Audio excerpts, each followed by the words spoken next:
strikingnya mungkin levelnya hampir mentok gitu. Hampir mentok jedok. Tapi ground game-nya, grapplingnya ampas. Sebenarnya dipukul udah hilang kesadaran, begitu jatuh masih ditambahin lagi tangan kanan lagi sekali, terus tiba-tiba masuk RNC kenceng banget. Itu gara-gara dia emang ngincarnya dari awal submission sih. Nggak mau pensiun meskipun udah kalah dengan segala cara. Terus tadi kita ngeliat juga kayaknya dia, kalau misalkan orang-orang bilang api kompetisinya udah padam. Ya, tapi kompetisinya udah padam, betul. Pecah sih guys, harus. Kartu yang underrated banget. Underrated nih. Bukan di UFC angka tapi isinya gokil semua. Kalian Gila mungkin sih. coba lihat aja, apalagi buat fans awam juga lah ya.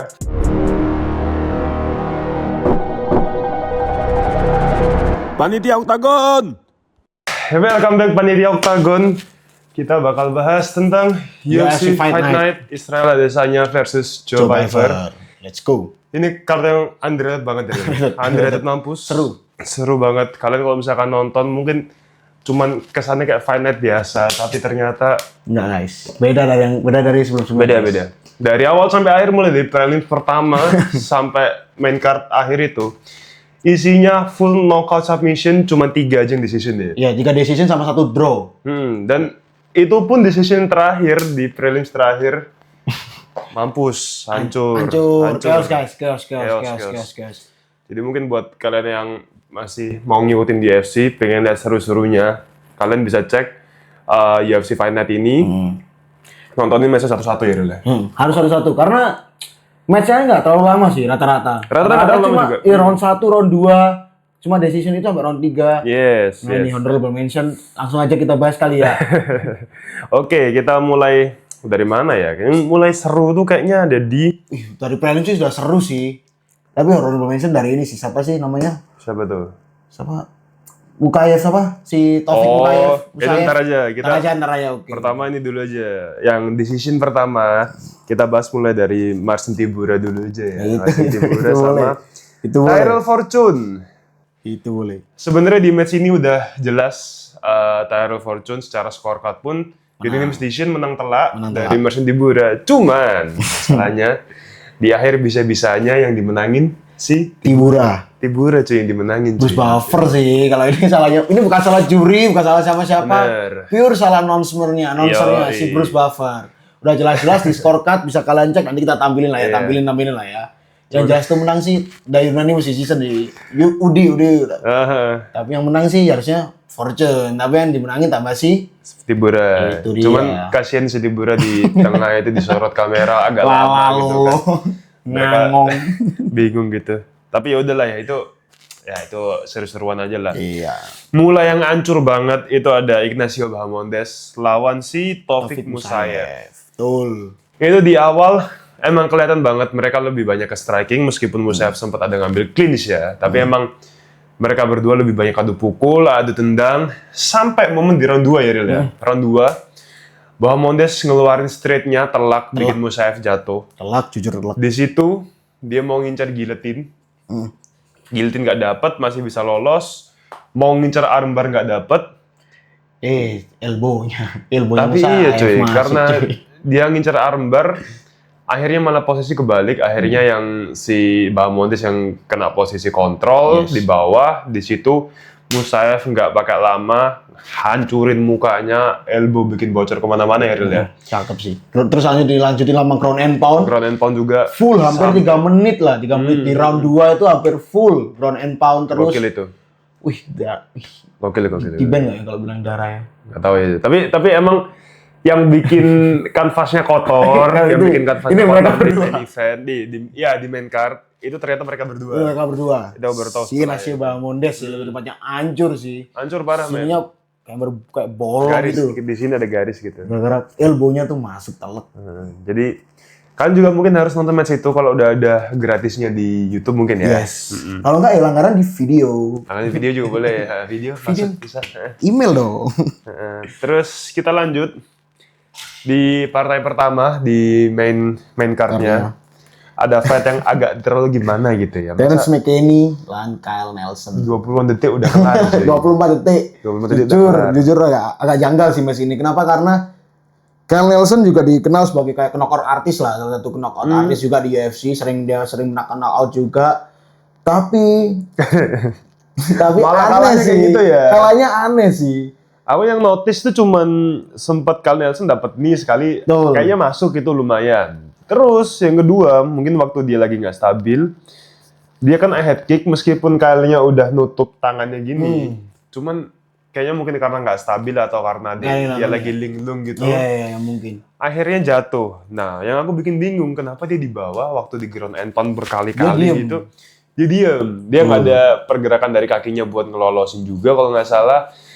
Bodinya pasif sampai akhirnya harus di stop sama wasit lah ya. Jatuhnya pasrah. Gini doang dia. Full tuh di ground and pound. Lebih ke pasrah sih. Pasrah sih. Sayang banget sih, cuma Sayang 24 detik. Sayang banget, agak kasihan juga sebenarnya. Kasihan juga. Nah, terus ya udahlah itu, tapi match yang ya pembuka yang cukup asik juga. Asik di sih, main card. lumayan ya 20 detik. Oke lah, ke knockout. Itu kan yang dicari sama Sama orang-orang juga. orang-orang tuh, ke knockout tuh. Nah, lanjut Mansur Abdul Malik sama Yusri Belgauri. Kita nggak nonton. Nah, cuma kasihan aja nih. Iya. Awalnya nih si Mansur Abdul Malik ini kalau nggak salah undefeated. Undefeated ya. Skornya ini mungkin 9-0-1. Menang 9 kali, Satu kalah 0, 1 draw kayaknya. Satu no contest mungkin. Nah, gara-gara si Menir nih, si Belanda dari Belanda nih. Si Belgori kena knockout di round 3. Jadi Gitu. akhirnya pecah telur ya dia. pecah telur. Selain ada draw 1, dia punya 1 kali kalah akhirnya. Tapi aku sempet nonton Sigi sempet nonton? Sempet nonton. Si Gimana itu? takedown-nya si Mansur ini lumayan oke. Di round 2, Lumayan ya? round 3 ya lumayan oke lah, intens lah mereka berdua. Tapi ya kecolongan aja mungkin. Nanti mungkin bisa kalian lihat juga. Ya. Aku kayaknya perlu lihat lagi juga nanti abis ini. Cuman setelah ini masih ada Julian Erosa versus Larian Douglas. Itu yang bikin aku bingung. Kenapa di MMA apalagi ya? Di MMA. Kenapa orang bisa nge-KO pakai jab 3 kali gitu, bikin knockdown dulu? 4 ya kayaknya. 4. Maksudnya ini power jab yang dilakuin, dia itu dilakuin bukan kayak oke, power jab sekali terus jatuh terus main-main apa lagi, cari-cari lagi tiba-tiba power jabnya keluar lagi. Pure jab doang. Pure jab doang dan itu berkali-kali ya. Berkali-kali. Jadi bukan kayak jab gitu terus dia coba keluar. Enggak, dia cuma jab terus dia cuma stay doang. Akhirnya di spam jab 3 kali tuh dia kena jatuh. Douglas emang nggak tahu ya si Julian Erosa ini emang dari awal kita ngeliatnya kayak agak berat gitu. Ya, agak rasanya. berat sama footworknya, agak berat, agak lelet. Dia agak movementnya agak lelet. Agak kaku Terus juga. setelah kena pukul beberapa kali, agak ke sudut waktu itu, si Douglas nih sempat ngeluarin power jabnya sekali yang bikin si yang bikin si Julian Erosa jatuh. Nah, aku pikir, wih itu keren, soalnya jarang-jarang kan. Jarang-jarang, Jab itu jab. biasa dipakai buat pembuka gitu, Iya, pembuka ngecek pukulan doang kan awal, biasanya. Buat ngukur-ngukur. nyari jarak gitu, ngukur. Cuman ini dia langsung sekali power jab jatuh, itu baru satu. Belum lagi setelahnya si siapa namanya Julian Erosa tuh dia nggak banyak gerak keluar juga. Dia tetap kaku gitu. Agak kaku di palanya juga nggak banyak gerak. Maksudnya kayak kepala nggak banyak gerak, tapi dia tangannya nggak cover ya. Nggak Tangannya, cover. Dia lebih kayak main yang tangan di bawah. Tangan di gitu bawah, sih. ya mungkin nggak expect kali ya. Mungkin masih, mungkin nggak seberapa powernya. Mungkin. 2 kali dites kan jatuh lagi sampai 3 Jatuh kali. lagi. Wah, jatuh terus akhirnya bisa KO, tapi ini menurutku Julian Erosa kayaknya orang tua juga cuy, main 36 MMA ya. 31 kali main 14 kalah. Umurnya sih 36 sih. Ya kayaknya mungkin ya buat si Orang Larry lama Douglas sih dia naik di aja. UFC sih. Orang lama. Orang lama. Tuh. Jadi kayaknya itulah ya buat Julian Erosa. Betul. Semangat kena jab itu agak memalukan, jujur agak memalukan. agak. Tapi ya semua bisa terjadi lah. Iya. Kalau sekali oke lah, kalau sekali malu sih. Terus lanjut di welter ada si Michael Chiesa lawan Nico Price. Sebenarnya ini lebih ke fight farewell aja lah. Farewell party lah ya. Farewell aja lah ya. Farewell Michael Chiesa, dia langsung nggak pakai lama dapat kesempatan buat submission di ronde 1. Sebenarnya sudah ngambil back juga si Nico Price, cuma Nico Price-nya berusaha ngelepas sampai diputer Iya, ke jukir depan balik gitu front flip ya itu ya. Iya, dia pingin ngelepas si Chiesa pakai nggak tahu apa nama tekniknya itu. Pokoknya dia kayak muter ke depan kayak front flip Ya gitu. nggak pro lah. Enggak. Tarik hujat. Oh iya, maaf. Enggak bercanda. Terus cuman yang biasanya orang-orang lepas di sini kakinya Chiesa masih nyantol. Masih dia masih di hipsnya, masih di pinggangnya si Nico Price. Meskipun kunciannya nggak serapat itu, tapi tetap masih nyantol. Akhirnya tetap dapat posisi back. bisa dapat RNC. Nggak pakai lama, RNC langsung masuk tuh. Ini fight terakhirnya Michael Chiesa di UFC. Farewell Party berakhir manis lah. Berakhir manis. Fairy Tail juga lumayan oke lah, orang lama men. Iya. Kalau omong-omong RNC, match selanjutnya. Ini cek baterai kamera. Ya, lanjut. Kalau misalkan kita ngomongin RNC, kita perlu lihat fight-nya sih Maycee Barber lawan Alexa Grasso. Aduh. Ini sih bukan nge-finish doang, ini mau kebunuh sih kalau kata gue. Awalnya jadi kayak gila ini, sih cuy. Kayak apa namanya? Kita dibuat awalnya mungkin agak dibuat bingung ya. Ini jatuhnya nanti di akhir dinyatakan finish lewat KO apa lewat submission gitu. Tapi kalau nggak salah sampai hari ini tetap diakui KO sih. Karena emang kalau misalkan kalian nggak tahu, fight-nya itu akhirnya berjalan. Awalnya ya masih ngukur-ngukur tukar serangan gitu-gitu biasa sampai intensitasnya lumayan tinggi lah ya match ini. Sampai Grasso ngeluarin hook straight-nya dia, telak di rahangnya si Maycee Barber. Cuman yang bikin seru tuh Maycee Barber jatuhnya tuh ke belakang gini ya. Iya. Jatuhnya ke arah belakang, jatuh kayak duduk gitu. Si Grasso nggak tahu situasinya kayak apa, mungkin dia ngeliat kesempatan ya udah. Begitu udah jatuh sebenarnya udah hilang tuh kayaknya. Langsung di RNC. Nah, kenapa kok si Grasso di refleks RNC? Karena waktu interview sih sama Daniel Cormier dia bilang, emang aku ngesiapinnya buat nge-finish dia secara submission. Dia memang bilang, aku berlatih every single day to finish submission. Cuman yang aku jadi masalah yang agak bingung lah, yang aku agak bingung. Sebenarnya dipukul udah hilang kesadaran, begitu jatuh masih ditambahin lagi tangan kanan lagi sekali.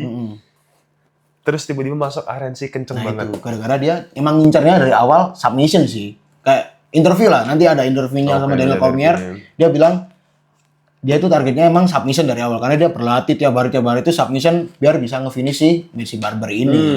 Nah, tapi kan dari awal kan kebiasaan Grasso kan emang dari awal dia boxing dulu kan. Boxing dulu kan dia kan. Round awal dia boxing dulu, nextnya baru dia submit lah, dia main di ground. Cuman mungkin satu hal yang perlu kita, seperti yang aku ngomongin kemarin nih, satu hal yang perlu kita garis bawah di sini. Meskipun udah hancur kayak gitu, Maycee Barber tetap cakep. Cantik. Iya, ini awalnya gini, awalnya mungkin aku mikir ini fight cuman kayak antara fighter cantik-cantik aja gitu. Kita tahu Grasso cowok-cowok banyak yang suka, muji-muji dia cantiknya gimana. Maycee Barber juga kayaknya masih junior, masih pendatang baru juga ini di sini. Lama loh Maycee Barber. Lama, dia kan pernah ketemu Grasso. Coba. Pernah ya? Sebelumnya tahun 2021 kalau nggak salah. Oh, dia dari 2018 di Dia muda UFC. tapi ini loh. Udah di UFC dari 2018 kalau nggak salah. Oke lah. Mungkin ralat berarti dia masih muda, meskipun dia masih muda. Cuman ya kalahnya kayak gitu cuy lawan Grasso cuy. Serem sih itu sih. Serem. Itu kalau misalnya nggak ada wasit selesai sih itu. Sensor nanti tolong. Pep MA itu lah.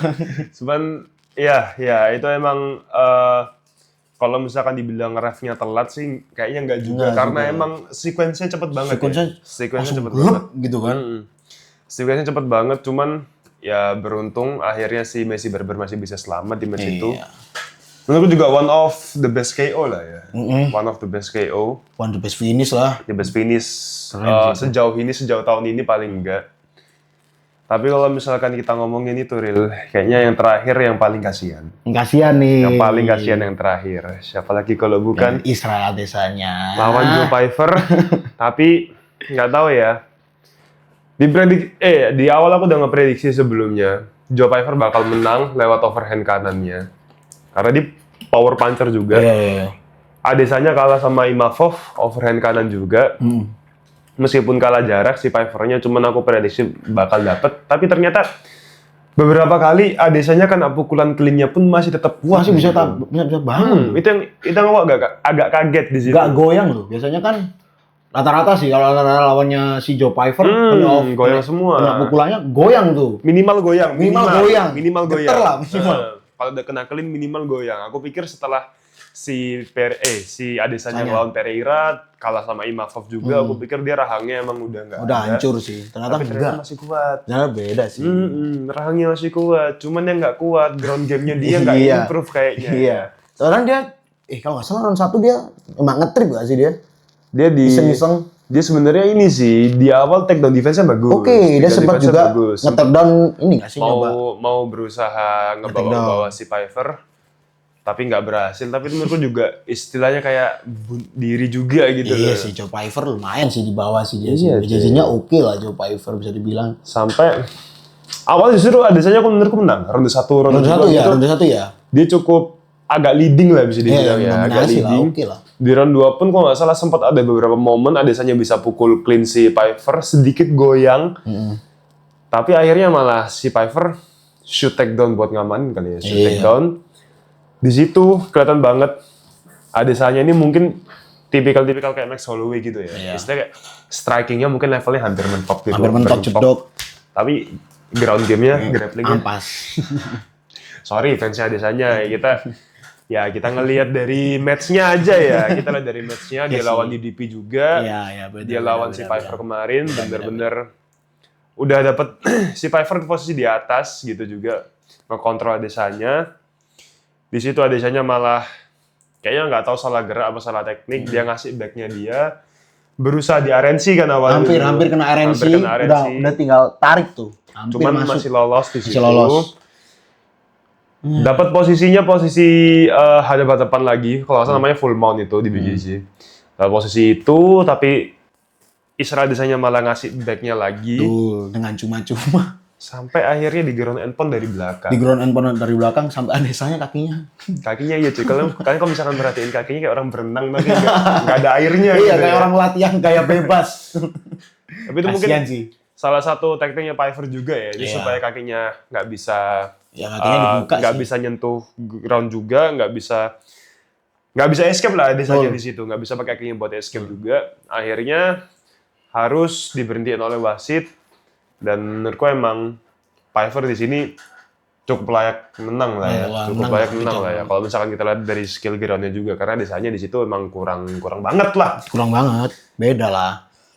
Tapi yang dia tuh istimewanya dia itu dari ranking 14, dia langsung melonjak ke 4. Dia ngalahin adesanya ranking 4. Kita nggak tahu sih ntar lonjakan rankingnya dia bakal seberapa jauh juga, kita nggak tahu. Cuman bisa jadi langsung masuk top 5 sih harusnya ya. Harus harus fix sih kalau soalnya. Ngalahin ranking 4 kan. Langsung ranking 4, langsung top 5 sih. Ngalahin ranking 4. Manuvernya gila secara ranking. Aku ngeliat dari sebelumnya juga menurutku Piper ini cukup prospek. Dari awal ya? Piper cukup prospek. Tapi kalau misalkan kita lihat juara masih Khamzat ya, menurut lu gimana nih? Berat. Kalau Khamzat sih berat ya. Gak ada bisa sih kalahin Khamzat sih di saat ini ya. Kalau secara mungkin aja bisa. Cuma kalau misalkan kita lihat on paper sekarang kayaknya Khamzat masih terlalu mendominasi kayaknya di divisi. Tapi nggak tahu lagi. Kita nggak tahu lagi. Tapi nggak tahu lagi di atas kanvas, di atas UFC, di atas oktagon beda semua. Bisa berubah lah. Sangat bisa berubah. Kita nggak tahu juga ntar dia punya game plan apa. Siapa tahu game plan-nya lebih works juga kan. Itu dia. Siapa tahu. Works juga. Kita nggak ada yang tahu. Itu Joe Piper. Terus si adesanya juga dia bilang meskipun udah kalah 4 lustrik. Dia nggak mau pensiun sih katanya. Nggak mau pensiun meskipun udah kalah dengan segala cara. Terus tadi kita ngeliat juga kayaknya dia. Kalau misalkan orang-orang bilang api kompetisinya udah padam. Api kompetisinya udah padam, betul. Tapi itu menurutku ya cukup masuk akal sih kalau dibilang gitu ya. Dia kelihatannya nggak terlalu pengen fight yang gimana. Sempat ada satu momen dia kena pukul ya udah cuman ngeguard gini aja. Iya, ya mungkin karena dia udah ngalahin Pereira. Terakhir kan mungkin udahlah, udah habis, udah selesai men. The job is done mungkin dia pikir. Tapi kalau misalkan kita mikir next-nya katakan adesanya beneran main lagi, siapa yang lawan yang cocok masalahnya itu sih. Apakah adesanya lama-lama jadi gatekeep di UFC? Takutnya dia malah kayak si Tony Ferguson cuy. Iya, kayak Tony Ferguson jatuhnya kayak Benil Darius yang gitu-gitu lah yang jadi kayak gerbang doang. Kalau Tony Ferguson dulu kan udah win streak banyak banget. Tony apa ya, orang-orang bilang dia yang bisa paling nggak bersaing sama Khabib juga pada masanya. Cuman ternyata malah 7 lose streak gitu, 7 lose streak. Hancur banget. Adesanya kisahnya juga mirip, dia sempet banyak orang yang anggap dia greatest of all time juga karena style strikingnya dia juga. Dia wibu juga, banyak narik orang baru juga gitu sih kayaknya ya. Cuman sekarang malah kena lustri gitu, Iya sih. dan dia bilang masih mau main lagi. Itu menurutku kayaknya mending pensiun sih aku bilang ya, mending pensiun. Ya mungkin sekali lagi mungkin ya. Mungkin sekali lagi. Sekali lagi kalau menang ya udah deh pensiun dah selesai. Iya, mungkin. Mending gitu. Jadi lebih manis gitu, lebih smooth. Setelah 4 kali kalah, dia match sekali lagi akhirnya dia menang gitu loh. Sorry guys, ternyata info terbaru rankingnya Joe Pyfer 6 di ya. ranking 6 ya, di ranking 6. Sama masih. kayak siapa tuh? 6 ada 2 kalau nggak salah di situ. Oh iya, sama Anthony Hernandez. Oh, Anthony. Cuman nggak tahu nih, mungkin ada salah ini kayaknya. Oh, si Flav. Adesanya yang turun lumayan banyak. langsung 9 ya. Langsung ranking 9 di situ. Whittaker 10. Jadi ya nggak tahu, mungkin Adesanya dilawanin orang-orang baru lagi sih kayaknya ya, lebih ke orang-orang baru ya. Mungkin kayak Gregory Rodriguez. Gregory. Tapi kalau Gregory Rodriguez Udah kayaknya lebih striking juga sih, tapi jadi mungkin bisa cocok sama Adesanya. Nggak terlalu banyak main di ground. Kemungkinan menangnya masih ada. Kemungkinan Dia masih bisa bisa. tutup karirnya di situ ya. Iya, kan? masih bisa. Kalau dibilang dia mau ngincer sabuk lagi terlalu berat sih. Enggak sih, udah jauh sih. Jauh. Dia paling kurang lebih harus menang 2 match lawan rank-rank yang di atasnya dia, baru bisa dia title shot. Apalagi championnya sekarang masih Khamzat juga, lawan si Pyfer aja kayak gitu, apalagi lawan Khamzat. Betul, masih ada juga di rank 1 masih ada Degus Duplessis, Imavov, lalu ada Shane Strickland yang nanti main juga kan 328. Mereka semua yang ngalahin Adesanya BTW. Brandon Allen, ada Chao Buralio, Kau Bioralio. ada lagi ada si Anthony Hernandez, Joe Pyfer, Reiner di Reader, Paru Israel sama Robert Whittaker. Gitu. Ya. Jadi mungkin gitu lah sedikit recap dari UFC Fight Night kali ini. Pecah sih guys, harus Kartu yang underrated banget. underrated nih. Bukan UFC angka tapi isinya gokil semua. Kalian Gila mungkin sih. coba lihat aja, apalagi buat fans awam juga lah ya. Jangan nonton waktu yang main cardnya aja, dari prelims. Dari prelims aja udah seru banget. Prelimsnya seru-seru sih, full KO. Cuma 3 sih yang decision sama 1 draw mungkin. Tapi prelimsnya layak sih. Oke. Jadi Recommended sih ini untuk ditonton.